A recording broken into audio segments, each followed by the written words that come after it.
Seigneur, gloire à toi Jésus. Nous disons merci encore une fois ce matin en nom du Seigneur Jésus-Christ pour cette opportunité qu'il nous a donnée. Comme on l'a toujours dit, nous savons que nous sommes trop peu de choses pour mériter ces honneurs. Nous sommes trop peu de choses pour mériter cette opportunité. Cependant, nous avons quelque chose à vous transmettre ce matin et je prends tout mon sérieux pour vous transmettre la pensée de Dieu.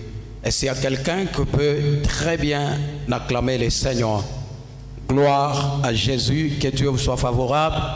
Je vous dis sincèrement merci d'être venu ce matin. Je vous dis merci de m'avoir suivi de partout. Merci d'avoir disposé vos temps pour écouter la pensée de l'Éternel encore une fois ce matin. Alors ce matin, j'ai un petit thème de mon message selon l'inspiration que le Seigneur nous a donnée. Nous parlons sur une génération perdue. Dis à celui qui est à tes côtés, une génération perdue. Nous sommes dans le livre de Romains, Romains chapitre 12, le verset 2. Nous lisons dans le nom de notre Seigneur Jésus-Christ. La Bible nous dit, ne vous conformez pas au siècle présent, mais soyez transformés par le renouvellement de l'intelligence, afin que vous discerniez quelle est la volonté de Dieu, ce qui est bon, agréable et parfait. Alléluia. Ça, c'est juste une pensée de l'apôtre Paul. Selon l'inspiration de l'Éternel, l'apôtre Paul nous a donné, bien-aimé, ce verset, ce livre. Il nous dit dans le livre de Romains, chapitre 12, le verset 2, il dit, ne vous conformez pas au siècle présent, mais soyez transformés par le renouvellement de l'intelligence, afin que vous discerniez quelle est la volonté de Dieu, ce qui est bon, agréable et parfait. Alléluia. Nous savons très bien, il y a beaucoup de choses que le diable nous présente aujourd'hui. Il y a beaucoup de choses qui se passent dans ce monde. Et cette génération, je constate et je dis que c'est une génération perverse. Alléluia. C'est totalement une génération perdue. Jésus-Christ lui-même a dit, cette génération ne passera point sans que l'événement du Fils de l'homme ait lieu. Quand l'apôtre Paul a écrit ce livre, ce verset, il voulait nous emmener quelque part. Nous allons prendre encore un autre verset qui va nous éclaircir davantage pour pouvoir mieux décortiquer notre message de ce matin. Nous sommes dans le livre de 2 Timothée, chapitre 3, le verset 2.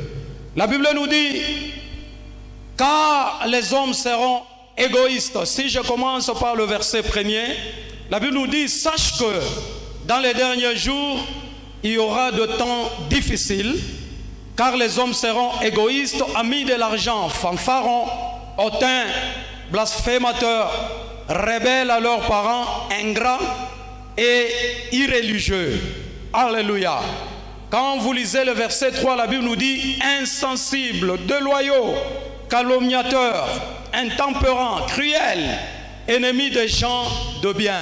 C'est le temps que nous passons aujourd'hui. La fois passée, j'avais parlé, bien-aimé, de la sortie de Lot à Sodome et à Gomorrhe. Sodome, Gomorre, c'était l'image de l'homosexualité. Pourquoi? Parce que nous voyons les anges qui s'avancent dans la maison de Lot et nous voyons les gens de la ville qui commencent à réclamer les anges afin de les conduire, afin de coucher avec eux. Lot les a même suppliés en leur disant que j'ai 2 filles vierges dans ma maison, je peux vous les donner, comme ça vous allez coucher avec elles. Mais l'homme a refusé de connaître une fille qui était d'ailleurs vierge, mais l'homme voulait toujours coucher avec un homme. Nous voyons Sodome et Gomorrhe comme l'image de l'homosexualité.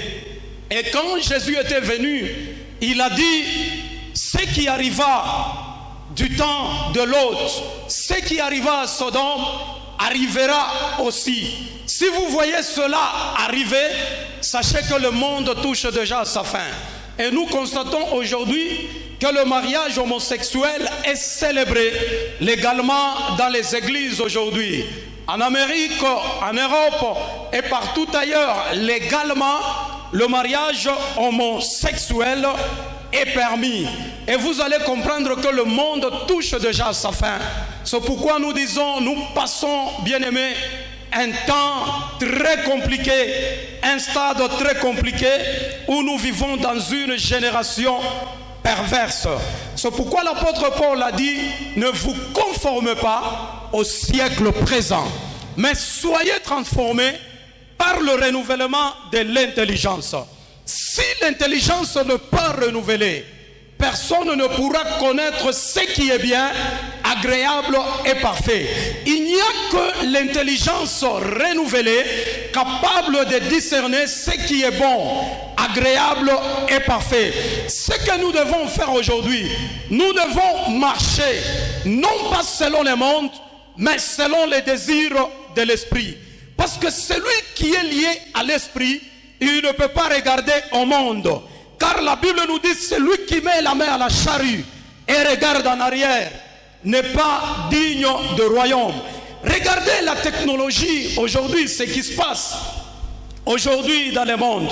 Et vous allez vous rendre compte que les diables amènent cette génération plus loin afin de ne plus jamais les laisser, bien-aimés, au pied de l'Éternel.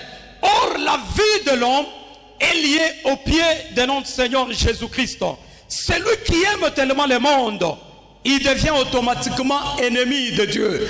Car la Bible nous dit l'amour de ce monde est à l'inimitié contre Dieu. Il se passe des choses sur l'internet où tu vas rencontrer des femmes qui vous déshabillent facilement. Il y a des hommes qui se déshabillent facilement. Même bien-aimé l'homme d'Adam, dans les jardins d'Éden, juste quand il a connu le péché, la Bible nous dit la première des choses, quand il a péché, il s'est rendu compte qu'il était nu. Qu'est-ce qu'Adam avait fait? Il est parti se cacher. En d'autres termes, cet homme a caché sa nudité. Le premier homme bien-aimé de la terre qui a péché et qui est parti en dehors, hors la loi de l'Éternel, mais il a constaté qu'il était nu, il se cache. Mais regardez aujourd'hui, l'homme qui se retrouve dans le péché, mais il a de facilité. Facilement l'homme peut se déshabiller. Facilement la femme peut se déshabiller. Qu'est-ce qui se passe dans le monde? Et ça, c'est parmi les signes qui démontrent clairement que le monde touche déjà à sa fin. Alléluia. Dans les jardins d'Éden, il y avait deux arbres. Il y avait l'arbre de vie, il y avait aussi l'arbre de la connaissance du bien et du mal.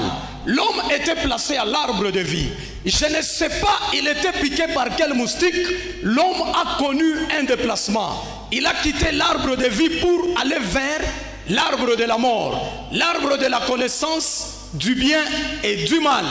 Et la Bible nous dit, à partir de là, Dieu tourne le dos à l'homme. Et la mort est entrée, le mal est entré dans le monde. Et vous allez constater avec moi, bien que nous parlons de la grâce, nous devons tirer très attention. Ce n'est pas parce que nous passons un temps de la grâce où ça va amener l'Éternel à fermer l'œil sur nos péchés. Non, ce n'est pas comme ça. L'homme a péché dans le jardin. La grâce, bien-aimée, a habillé l'homme.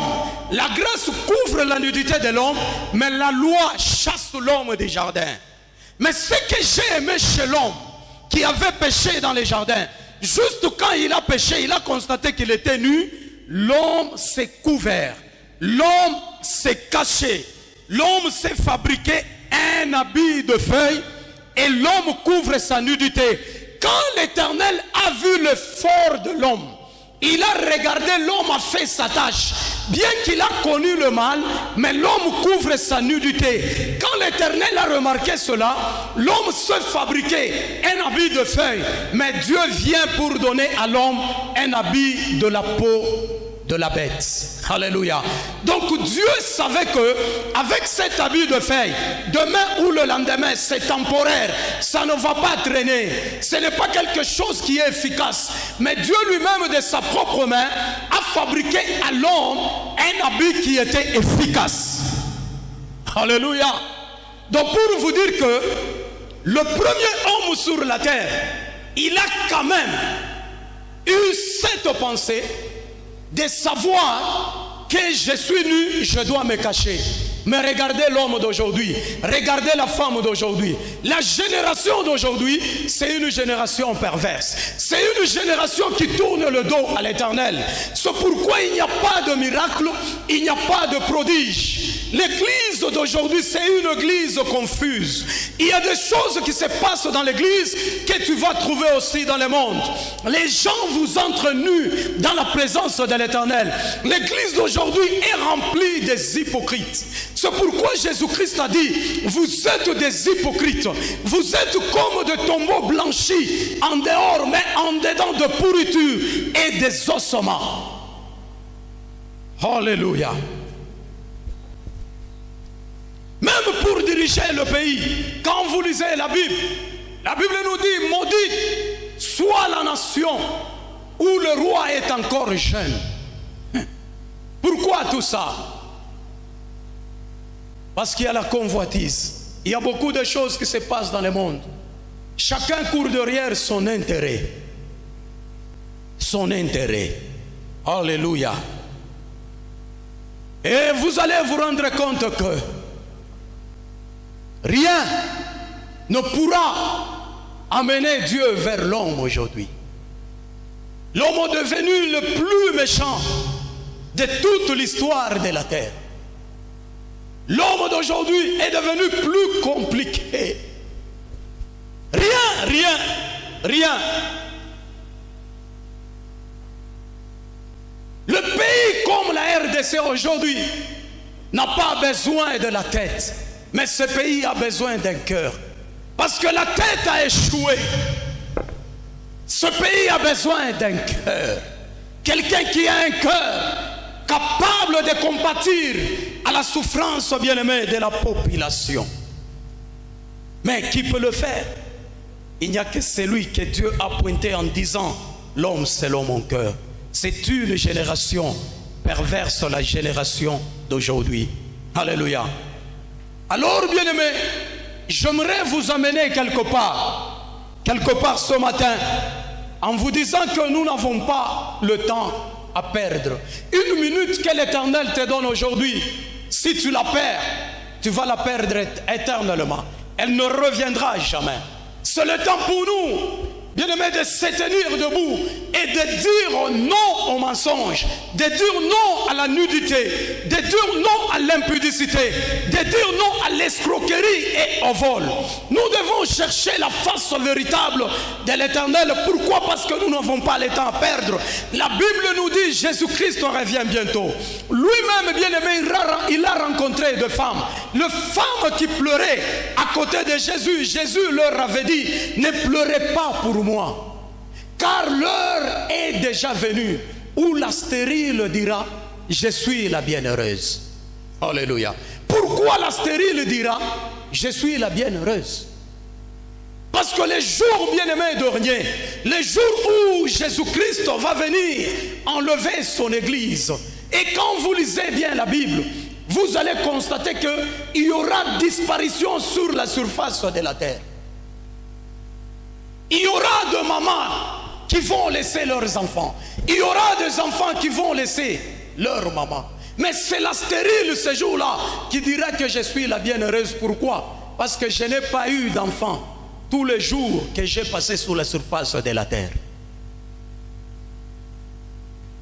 Vous dites aujourd'hui que le monde évolue, mais moi je vous dis que le monde va vers un désastre. Où l'homme n'aime pas son créateur. L'homme aime la créature, mais il tourne le dos au créateur. L'homme aime la bénédiction, mais il tourne le dos à celui qui est capable de bénir. Qui sert le Seigneur dans la sincérité, dans l'honnêteté et dans la vérité. Jésus-Christ lui-même a dit, je suis le chemin, la vie et la vérité. Bien-aimé, tu as besoin du miracle de la bénédiction. C'est Jésus qui est le chemin, c'est Jésus qui est la vie, c'est Jésus qui est la vérité. Tu ne peux pas réussir si tu ne t'accroches pas à notre Seigneur Jésus. Il est la porte obligée pour ton miracle. Il est la porte obligée pour ta bénédiction. Tourne le dos à ce monde et regarde là où Jésus t'appelle. La Bible nous dit, celui qui cherchera à gagner le monde, il perdra tout. Celui qui voudra, bien aimé, gagner sa vie, protéger sa vie, il la perdra. Mais celui qui la perdra à cause de Jésus-Christ, la sauvera. L'homme est aujourd'hui capable de tuer son prochain pour gagner la vie. Il est capable de trahir son prochain pour se gagner la vie. Personne ne pourra, bien aimé, arracher la bénédiction entre les mains de l'Éternel par manigance. L'Éternel connaît l'intention qui t'anime. L'Éternel connaît l'attitude qui t'a amené aujourd'hui à l'église. Si tu es venu pour être béni, sache que tu es le plus malheureux de tous les hommes sur la terre. On ne vient pas à l'église pour être béni, mais quand nous venons à l'église, c'est pour exprimer, bien aimé, la reconnaissance au bienfait de l'Éternel. À l'église, nous venons pour louer, nous venons pour adorer, nous venons pour dire merci à Dieu pour tout ce qu'il a fait pour nous. On ne vient pas à l'église pour être béni. D'ailleurs, je vais surprendre quelqu'un. Les pasteurs ne bénissent pas, mais les pasteurs communiquent la nature de Dieu. C'est la nature de Dieu qui te bénira. Qu'est-ce qui t'amène à l'église aujourd'hui? La Bible nous dit, vous m'adorez par les lèvres, mais vos cœurs sont loin de moi. L'église est remplie des hypocrites. Jésus-Christ a pardonné une prostituée, mais il a condamné l'hypocrite. Ne vous conformez pas au siècle présent, mais soyez transformés par le renouvellement de l'intelligence, afin que vous discerniez ce qui est bon, agréable, parfait. Alléluia. Et pour connaître ce qui est bon, il faut avoir une intelligence renouvelée. L'homme ne peut pas aller plus loin que son intelligence. Là où ton intelligence s'arrête, c'est là où tu t'arrêteras. Est-ce que tu vas continuer, bien-aimé, avec ce monde perdu? Nous vivons dans un monde malade, un monde fou, où les gens vous marchent nus, où les gens vous boivent. Les gens sont perdus. Alléluia. C'est le temps de chercher la face de l'Éternel. Je suis venu dire à quelqu'un, tu n'as pas le temps à perdre. Que le Seigneur te soit favorable et que tu aies la pensée de Dieu afin de réussir ta vie. Que Dieu vous bénisse. Acclamons très fort le Seigneur.